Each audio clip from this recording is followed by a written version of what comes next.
إن الحمد لله والصلاة والسلام على من لا نبي بعد أما بعد فقد قال الله تبارك وتعالى في كلامه المجيد وفرقانه الحميد قال الذي عنده علم من الكتاب إلى آخر الآية. وقال تعالى في شأن حبيبه ومحبوبه ومعشوقه مخبرا وآمرا إن الله وملائكته يصلون على النبي يا أيها الذين آمنوا صلوا عليه وسلموا تسليما. اللهم صل على روح محمد في الأرواح وصل على جسد محمد في الأجساد وصل على قبر محمد في القبور. ألا يا ساكن القصر المؤلى ستدفن عن قريب في التراب له ملك ينادي كل يوم لدول الموت وبنول الخراب. قليل العمر في دار دنيا ومرجعنا إلى بيت التراب. لا إله إلا الله لا إله إلا الله. সকলে মুহাম্মদের জবান খুলে লা ইলাহা ইল্লাল্লাহ লা ইলাহা ইল্লাল্লাহ লা ইলাহা ইল্লাল্লাহ লা ইলাহা ইল্লাল্লাহ মুহাম্মাদুর রাসূলুল্লাহ সাল্লাল্লাহু আলাইহি ওয়াসাল্লাম। অধ্যকার আয়োজিত 2 দিন ব্যাপী তাফসীরুল কোরআন মাহফিলের প্রথম দিনে সম্মানিত সভাপতি দিগার উলামায়ে কেরাম সম্মুখপানে সমবেত দিন দরদি ইসলাম প্রিয় ভাই ও বাবাজিরা, পর্দার অন্তরালে অবস্থানরত মা ও বোনেরা, সকলকে জানাই আন্তরিক শুভেচ্ছা ও অভিনন্দন। প্রিয় উপস্থিতি, মহান রব্বুল আলামিন আপনাকে আমাকে অনেক দয়া করে মায়া করে মহব্বত করে ভালোবেসে আল্লাহ তাআলা এই দিনী পরিবেশে আপনাকে আমাকে নিয়ে এসেছেন দুনিয়াবি সমস্ত কাজ থেকে ফারেক করে। এটা মহান রব্বুল আলামিনের বহুত বড় দয়া, মেহেরবানি, অনুগ্রহ আপনার আমার উপরে। গুরুত্বপূর্ণ একটা বিষয় বোঝা দরকার যে মহান রব্বুল আলামিন সমস্ত জাহানের প্রতিপালক, যিনি বাদশার বাদশাহ, তার উপরে আর কোনো বাদশাহ নাই। তিনি এক ইলাহ, আর কোনো ইলাহ নাই। তিনি এক উপাস্য, তিনি ব্যতীত আর কোনো ভিন্ন কোনো উপাস্য নাই। আল্লাহ তাআলা আপনাকে আমাকে দুনিয়ার জমিনে প্রেরণ করেছেন একমাত্র আল্লাহর জমিনে আল্লাহর বিধানকে বাস্তবায়ন করার জন্য। কথা বলেন ঠিক কিনা? প্রিয় উপস্থিতি, গুরুত্বপূর্ণ একটা বিষয় আমাদের বোঝা দরকার। আজকে আপনি আমি মুসলমান, পুরা বিশ্বের যে অবস্থা, এর ভিতরে মুসলিম কান্ট্রি ফিলিস্তিন আজকে খুবই নির্যাতিত নিষ্পেষিত অবস্থায় রয়েছে। ফিলিস্তিনের উপরে একের পর এক ইসরায়েলি বাহিনী কর্তৃক এই বর্বরতার হামলা একের পর এক চালিয়ে যাচ্ছে। কিছুদিন পূর্বে গাজায় এমন ভাবে নির্মম ভাবে হত্যাযজ্ঞ চালিয়েছে। সমস্ত মানবাধিকার কমিশনগুলো তীব্র নিন্দা জানাইতেছে, কিন্তু তারপরেও এদের যে কাজ এটা এরা চালিয়ে যাচ্ছে, বন্ধ নাই। এমনকি কিছুদিন পূর্বে আপনারা যারা সংবাদ দেখেন শুনে থাকবেন, গাজায় আল শিফা যে হসপিটাল ছিল, এই হসপিটালে তারা হামলা চালিয়েছে। কি জন্য হামলা চালানো? যে গাজার আল শিফা হসপিটালের তলদেশে তল দিয়ে হামাসের বাহিনীরা এরা সুড়ঙ্গ বানিয়ে এদের গোপন টানেল তৈরি করেছে। এটাকে ধ্বংস করার জন্য আল শিফা হসপিটালে তারা একের পর এক নির্মমভাবে হত্যাযজ্ঞ চালিয়ে গেল। এরপরে এখানেই শুধু হামলা করে ক্ষান্ত নয়, আবার মুসলমান জাতিরা ফিলিস্তিনের অন্য প্রান্তরে অবস্থান করেছিল, সেখানেও একের পর এক তারা পদাতিক বাহিনী পাঠিয়ে এই মুসলমান জাতির উপরে তারা নির্যাতনের স্টিম রোলার একের পর এক চালিয়ে যাচ্ছে। একটা গুরুত্বপূর্ণ বিষয় হলো, মুসলিম জাতি হলো সিংহের জাতি। আল্লাহর নবী সাল্লাল্লাহু আলাইহি ওয়াসাল্লামের পরে দুনিয়া থেকে ইন্তেকালের পরে হযরত ওমর রাদিয়াল্লাহু তাআলা আনহুর জামানায় এই বাইতুল মুকাদ্দাস আল্লাহ তাআলা একবার বিজয় দান করেছিলেন। এই বাইতুল মুকাদ্দাস যে কোনো দুনিয়ার জমিনে সাধারণ কোনো মসজিদ নয়, এটা অনেক গুরুত্বপূর্ণ একটা মসজিদ মুসলমানদের জন্য। মুসলমানদের প্রথম কিবলা ছিল এই বাইতুল মুকাদ্দাস। পৃথিবীর জমিনে আল্লাহ তাআলা নবী হযরত সুলাইমান আলাইহিস সালাতু ওয়াস সালামের মাধ্যমে পৃথিবীর জমিনে এই বাইতুল মুকাদ্দাসকে আল্লাহ তাআলা নির্মাণ করেছিলেন। প্রিয় উপস্থিতি, গুরুত্বপূর্ণ একটা বিষয় হলো, যে কথা বলতেছিলাম, এই গাজার ভিতরে বাইতুল মুকাদ্দাস যে মসজিদটা রয়েছে, বুখারী শরীফের ভিতরে এসেছে এই মসজিদের ফজিলত সম্পর্কে বর্ণিত হয়েছে। 1189 নম্বর হাদিসের ভিতরে বর্ণিত হয়েছে। হযরত আবু হুরায়রা রাদিয়াল্লাহু তাআলা আনহু থেকে বর্ণিত, আল্লাহর নবী সাল্লাল্লাহু আলাইহি ওয়াসাল্লাম বলেন, কোন ব্যক্তি পৃথিবীর জমিনে 3টা মসজিদ ব্যতীত ইবাদতের উদ্দেশ্যে, যে আমি ইবাদত করতে যাব ওইখানে অধিক সওয়াব রয়েছে, এরকম উদ্দেশ্যে যাওয়া বৈধ নয়। শুধুমাত্র 3টা মসজিদের ক্ষেত্রে আল্লাহ রাসূল সাল্লাল্লাহু আলাইহি ওয়াসাল্লাম অনুমতি দিয়েছেন। এর ভিতরে একটা হলো আল মসজিদুল হারাম, অর্থাৎ বাইতুল্লাহ। এই বাইতুল্লাহ এমন যেটা মুসলমানেরা বাইতুল্লাহর দিকে ফিরে নিজেরা ইবাদত বন্দেগীগুলো করতে থাকে।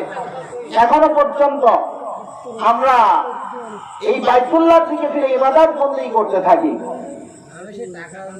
মহান রব্বুল আলামিন তার হাবিবের মাধ্যমে জানিয়ে দিলেন, 2 নাম্বার মসজিদ হলো মসজিদুর রাসূল সাল্লাল্লাহু আলাইহি ওয়াসাল্লাম, মানে মসজিদে নববী, যেটা মদিনায় অবস্থিত। বাইতুল্লাহ এমন ফজিলত, কোন ব্যক্তি যদি, হাদিসের ভিতরে এসেছে, বাইতুল্লাহ যদি যায় জিয়ারতের জন্য, সর্বপ্রথম নজরে পড়বে বাইতুল্লাহ, দোয়া করবে, আল্লাহ তাআলা ওই ব্যক্তির দোয়াকে কবুল আর মঞ্জুর করে নেবেন। সবাই বলে সুবহানাল্লাহ।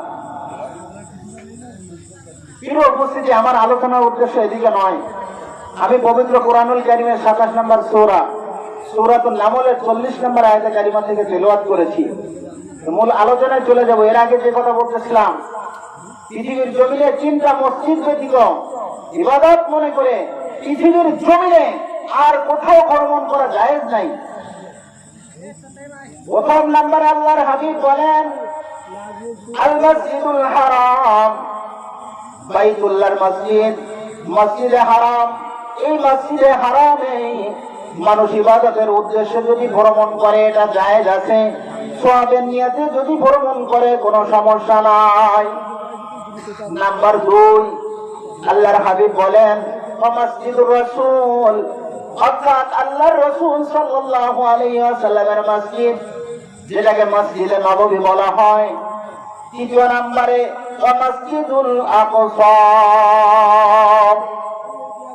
মসজিদে আকসা যেটা বাইতুল মুকাদ্দাস বলা হয়, ফিলিস্তিনের জেরুজালেমের ভিতরে অবস্থিত। এই মসজিদে আকসার ভিতরে কোন ব্যক্তি নামাজ আদায়ের জন্য ইবাদতের উদ্দেশ্য যদি যায়, আল্লাহর হাবিব সাল্লাল্লাহু আলাইহি ওয়াসাল্লাম অনুমতি দিয়েছে। বাইতুল মুকাদ্দাস এত বড় ফজিলতপূর্ণ একটা মসজিদ। শুধু এটা নয়, আল্লাহ নবী সাল্লাল্লাহু আলাইহি ওয়াসাল্লামকে যে সময় আল্লাহ তাআলা দুনিয়ার জমিন থেকে ঊর্ধ্ব জগৎ পর্যন্ত মেরাজের রজনীতে নিয়ে গিয়েছিলেন, মহান রব্বুল আলামিন পবিত্র কুরআনুল কারীমের মাঝামাঝি পারা 15 নম্বর পারার প্রথম নম্বর সূরা সূরাতুল বনী ইসরাঈলের শুরু থেকে লাগাতার বিবরণ দিয়েছেন। সুবহানাল্লাযী আসরা বিআবদিহি লাইলাম মিনাল মাসজিদিল হারাম,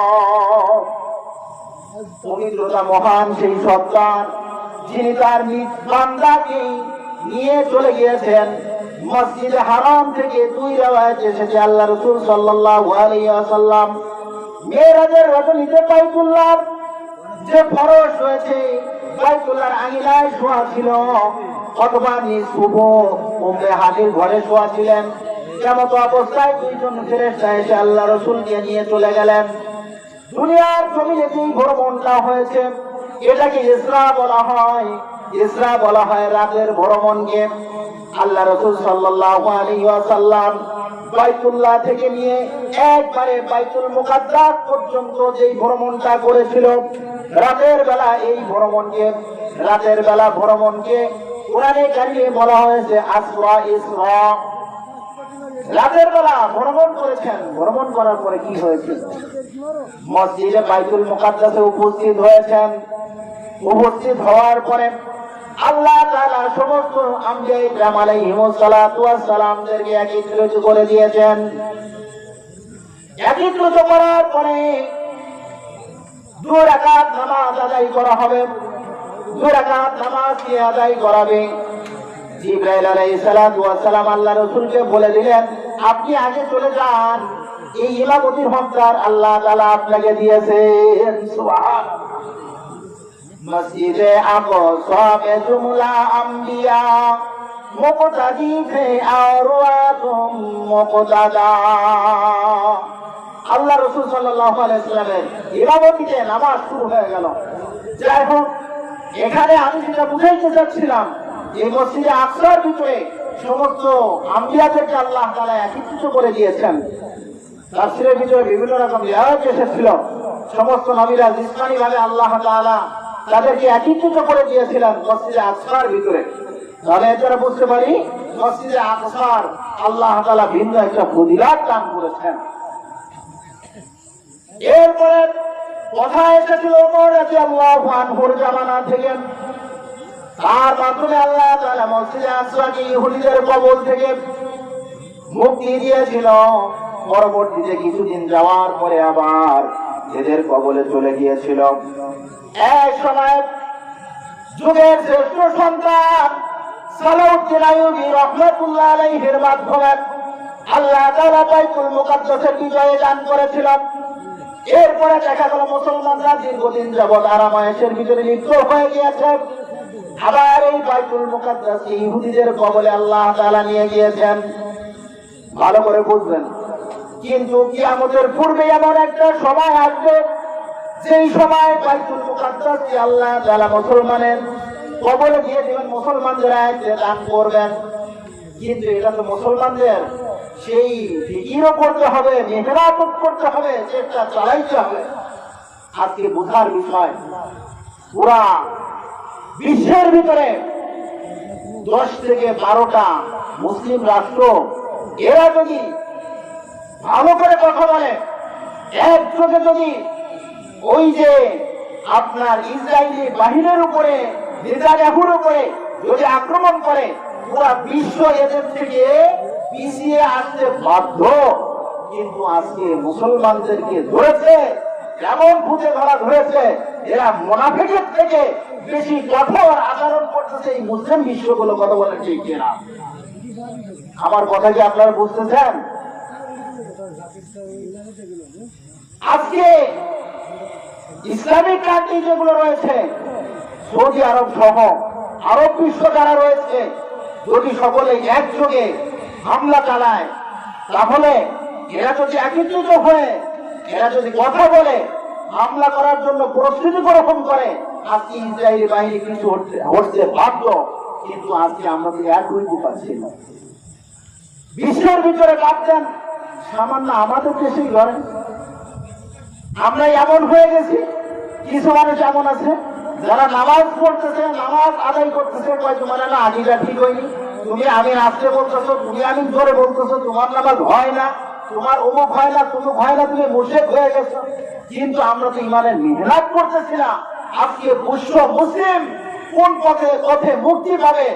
আমাদের হতে পারে সুন্নাত মুস্তাহাব বিষয়, মুস্তাহসান বিষয়ের উপরে ভিতরে আমাদের ইখতিলাফ রয়েছে, কিন্তু আপনিও মুসলমান আমিও মুসলমান, কিন্তু আমাদের ভিতরে কেন এই বিভেদগুলো তৈরি করা হচ্ছে? উম্মাহর ভিতরে একবারে সিদ্ধান্তমূলক যে সমস্ত বিধানগুলো রয়েছে, সাহাবায়ে কেরামদের মাঝে অনেক ইখতিলাফ ছিল। আল্লাহ রাসূলের জামানায়, আল্লাহ রাসূল সাল্লাল্লাহু আলাইহি ওয়াসাল্লামের জামানায় জীবদ্দশায় মুয়াজ্জিন ছিলেন 3 জন। কয়জন? 3 জন। 3 জন মুয়াজ্জিনের আযান ছিল 2 রকম। একজন আযানের তারজি দিতেন, তারজি যাকে বলে আশহাদু আল্লা ইলাহা ইল্লাল্লাহ 2 বার জোরে বলা, আবার আস্তে আশহাদু আল্লা ইলাহা ইল্লাল্লাহ এমন আস্তে বলা। হযরত আবু মাহজুর রাদিয়াল্লাহু তাআলা আনহু এমন ভাবে আযান দিতেন। আর হযরত বেলাল রাদিয়াল্লাহু তাআলা আনহু যে আযান দিতেন, ওনার আযানের ভিতরে কোনো তারজি ছিল না।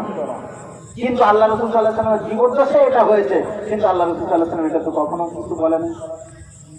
মক্কা মদিনা 2 রকমের আযান চলেছে, এটা তো হাদিসের ভিতরে এসেছে।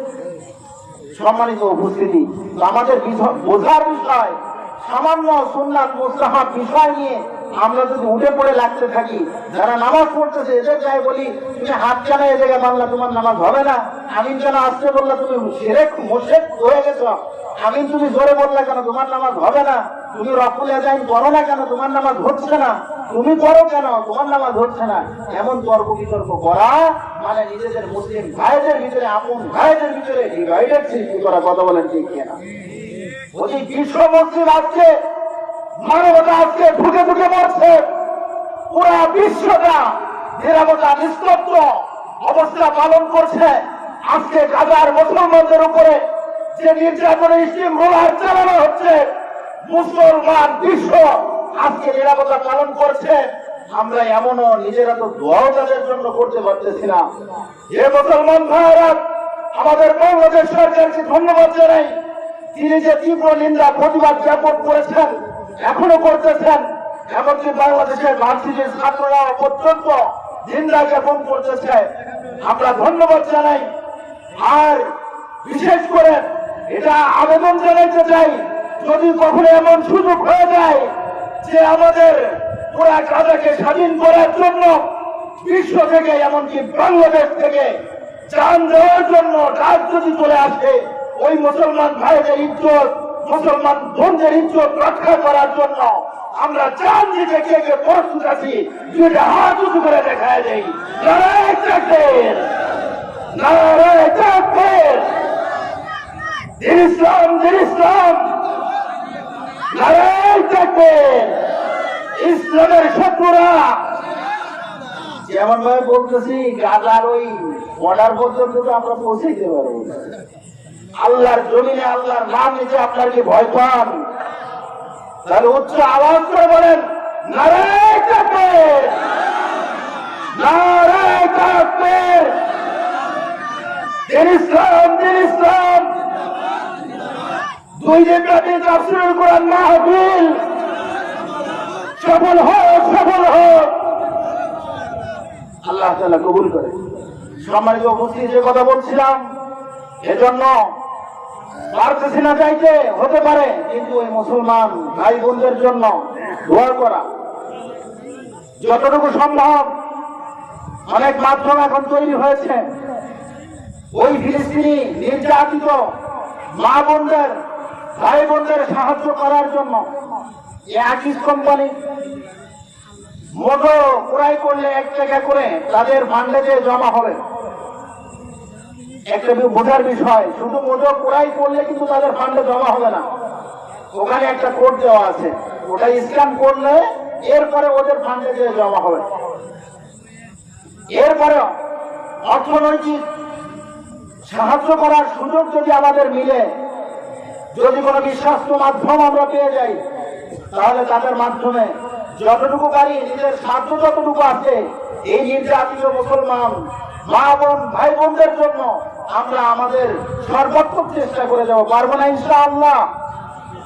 আল্লাহ তাআলা আমাদের সকলকে তৌফিক দান করেন, সবাই বলেন আমিন। সম্মানিত উপস্থিতি,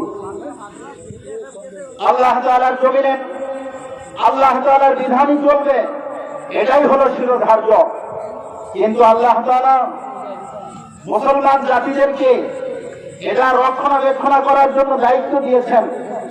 যে সময় মুসলমান জাতি এর থেকে পিছিয়ে যাবে, আল্লাহ তাআলা এদেরকে এরকম অপদস্থ করবেন। আবার যে সময় ফিরে আসবে, আল্লাহ তাআলা এদেরকে এমন ভাবে সুযোগ করে দিবেন, পৃথিবীর জমিনটা এদের জন্য আবার পবিত্র হয়ে যাবে।